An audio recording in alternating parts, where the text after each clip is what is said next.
এই যে গণভোটের বিষয়টা যে সামনে নিয়ে আসছে, নির্বাচনের আগে পরে, নির্বাচনের দিন হোয়াটএভার, নির্বাচনের দিন অথবা নির্বাচনের আগে গণভোটের যে বিষয়টা আসছে, এই বিষয়টা বর্তমান সাংবিধানিক কাঠামোর মধ্যে কিভাবে আসতে পারে, এটা তো একটা আলোচনার বিষয়। এটা তো কোনো সুযোগ নাই।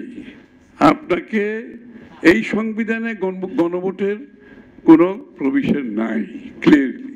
আপনি যদি গণভোট করতে হয় তাহলে এই সংবিধান পরিবর্তন করে গণভোটের প্রভিশন আগে আনতে হবে। তাহলে এই পরিবর্তনটা আপনাকে কোথায় করতে হবে? এটা তো সংসদে করতে হবে।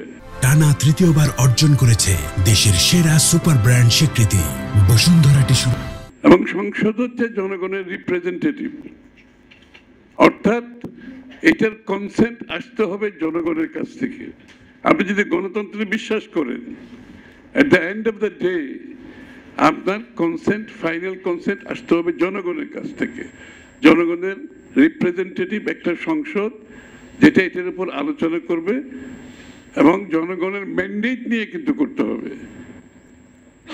এবং সেই আলোচনার পরিপ্রেক্ষিতে আপনি সংসদে তর্ক বিতর্ক আলোচনা হবে, পাশ করবেন, তারপরে গণভোটের প্রশ্ন আসছে। তারা কিন্তু গণভোটের কোনো প্রশ্নই আসছে না এখানে।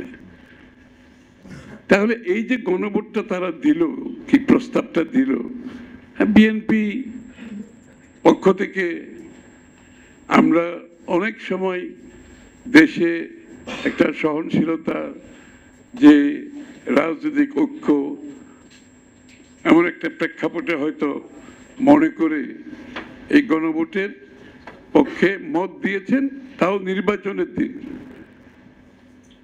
কিন্তু আসলে নির্বাচনের দিনে তো গণভোট হতে পারে না।